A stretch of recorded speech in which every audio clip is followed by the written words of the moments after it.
Hey everybody, and welcome to Montreal Canadiens odds and ends. And this is like news of the day type video, so you'll have news things that are current and just any kind of other stories that I might want to throw in there.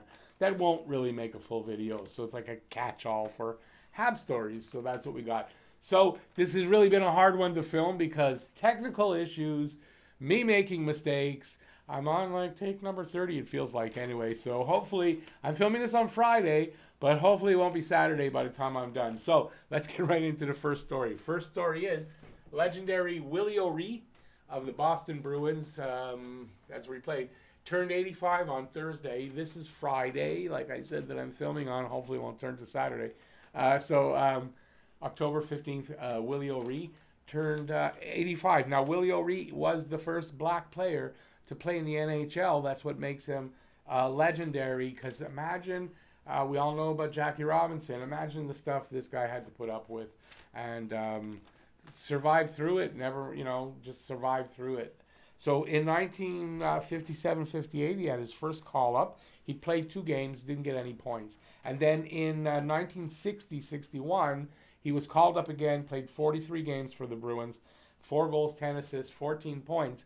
That's his NHL career, and so it wasn't long. But he did play 13 seasons in the WHL with LA. I don't know what the team name was, and San Diego, and he ended his career in 1974. He had some really good seasons. His career high, I believe, was 79 points, and it was like 38 goals and whatever that leaves over for assists. And so in the lower leagues, he was a really good hockey player, but legendary in that he was the first black NHL player. So congratulations on turning 85. Happy birthday, Willie O'Ree, and many more to come, hopefully. Moving on, number 2 here is a shout out to some new members. Jackson Rember and Rob Dario. I want to say Daddario. I play guitar. My favorite strings are Daddario strings. So I see your name and I think of Daddario. So Rob Dario and Jackson Rember, thanks for becoming members. If you are interested in becoming a member, hit that join button that's underneath the video, and that'll tell you everything you need to know. Memberships start out at $1.99 a month. So check it out, and hopefully I'll see you on the membership side. Next item. WHL announces to restart in January of 2021, and that's sort of important because our first round pick this season is Caden Gooley, who plays for the Prince Albert Raiders of the WHL. So he'll be able to restart playing, and we'll be able to get a good look at him starting in January. Hopefully, that's everything goes well. So the WHL announced that they're planning to restart on January 8th. In 2021. So begs the question, is it the 2020-2021 season or just the 2021 season? So we'll see how that works out. Next item is Charles Hudon playing for Lausanne in the Swiss League. So I saw this earlier today as confirmed that Charles Hudon, the rumor that he's going to go play in Switzerland, it's confirmed by the team that he's going to do that. And then later in the day I saw that he had played his first game. So not only rumored to go there and confirmed by the team, but he's already there playing. He had a goal, an empty netter apparently, and an assist in his first game with Lausanne in the Swiss League. So that's where Charles Hudon is. Montreal retains his NHL rights. So if, however, he might make his way back here, Montreal holds his rights. Next item. Marc Bergevin checked off all the boxes. So he checked off all the boxes he had going into the offseason for things he wanted to bring to the team. So the boxes were backup goalie, big rugged defenseman, a power forward, and some goal scoring, which he did. He checked off all the boxes by acquiring Jake Allen, Joel Edmondson, Josh Anderson, and Tyler Toffoli. So now he just has to get under the cap because he's 335,000 over the cap for next season, but that's fine. And that might have gone up with the signing of Gallagher. I'm not sure. No, it doesn't change because Gallagher signed for next season. They're allowed 10% over in the off season, so that's not a problem. And he just has to be under before the season starts. So you'll see a movement of some sort. Somebody's going to move. He has said that he'd like to have $1.5 million as a minimum as a cushion for the during the season in case there's an injury or whatever, and they need to bring somebody in. So we'll see how that moves, how that turns out, and who moves, who they move out. Also, maybe we'll see some tinkering of the fourth line, but I don't really think so. But I'm going to talk about that a little later. Next up, Bergevin almost in tears praising Gallagher. So he had this virtual press conference, and it was before the Gallagher extension signed. So they asked him about Gallagher and all that stuff. And he talked about how he feels about Gallagher and high praise. I mean, it brought him to tears almost. His eyes were wet, you could see. He really loves that kid. And I mean, like us fans, we love him too. But Bergevin really loves him. And it goes to show there was really no chance that Gallagher was getting traded. I did not do a Gallagher possibly being traded video because to me it was ridiculous and it wasn't happening. And it didn't because within a day he was signed and everything was good. So yeah, so Bergevin, high praise and brought a lot of emotion to him talking about Gallagher. I'm just going to jump down to this one here. I forgot this. So it's a good thing I've had tech problems because I forgot this in a bunch of videos. So KK has been loaned to his hometown team in Pori. They're called Assat. Assat. I don't know if I'm saying it right. So anybody from Finland, please help me. Like I look at it for I think Assat, because just add an H there. It's Assat.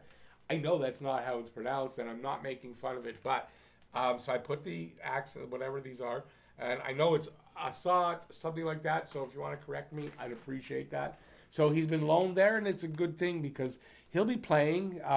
He'll be improving and developing while we're waiting for the next season to start. And when it does start and he comes to camp, he'll be in game shape and ready to go and all that. So hopefully signals like a really good season for the kid. And yeah, I'm really happy. It's the fifth, I think. He's the fifth player on loan out to Europe by Montreal. So I think that's a good thing to get them out playing, not sitting around doing nothing.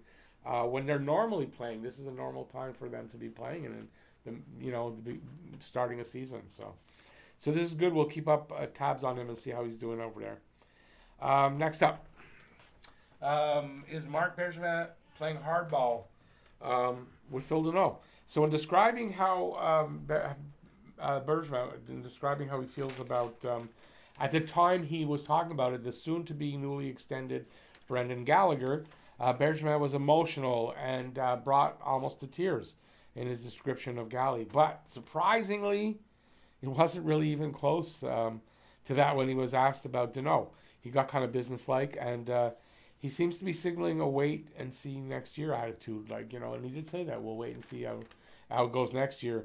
So with Danault. So citing the need for players to understand, and he made a point of this, to understand the cap restrictions and the need to have spent the money that he spent on Anderson and Allen, all those players, if you to make winners of everybody, to make the team a winner. You want to be here playing on a winner, maybe win the cup. That's what he had to do. So unless Danault's willing to take less, then he's hinting at, and it seems like kind of hinting at a deal like Gallagher's in that range, 6 years, $6.5 million.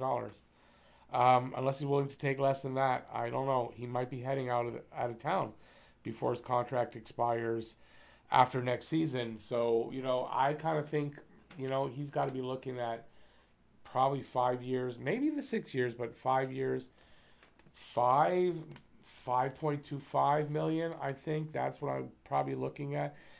Maybe if he can get him under 4.75, something like that. But I don't know if he's going to get much more than that. So he's going to have to be willing to take a little less to stay here.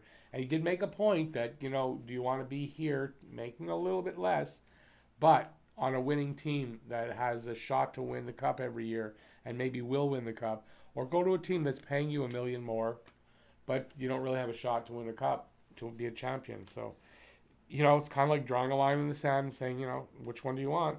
You got to make a decision. So it's up to Danault. So we'll see how that works out. I hope Danault decides that he wants to stay a Montreal Canadien and win here in Montreal. And we'll see how that works out. So next up. So another quote from this Bergevin press conference. It's not an exact quote, I'm paraphrasing, but younger players more and more we'll be filling out the roster, and he said not only here in Montreal, but all the teams across the league because of the flat cap.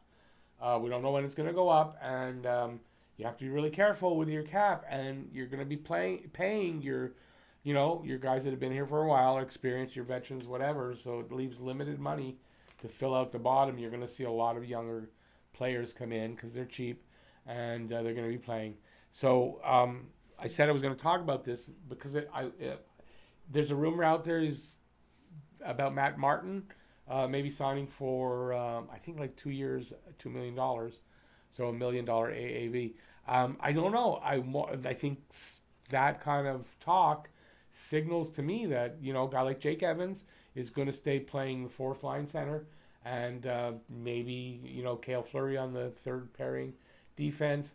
Maybe the fourth line might, you might have to move a guy like Byron. Paling is not going to cost a lot. These guys are going to get their chance to play here next season. So we'll see how that works out. But he seems to be pretty clear on that you're going to see more and more younger players playing. And it's good because for Montreal, they've got a full cupboard. They're set for having young guys come in. You got Caulfield in a year or 2 years. You got Primo coming up soon. You got these younger guys that are going to cost not a lot and capable too to fill in and hopefully become solid NHLers. So there you go. I think I got to everything. There you go. There's my video. Hopefully before something happens. Thanks for watching. Really appreciate it. Give a thumbs up. Leave any comments you may have about the video in the comment section. Really appreciate that. And if you're new to the channel or haven't subscribed yet, please subscribe. Ring that notifications bell. That'll get you your daily fix of Blue Blanc Rouge. Right here at Talking Habs. Thanks for watching, everybody. Peace out. Stay safe out there. And I'll see you next video. Thanks, everyone. Bye-bye.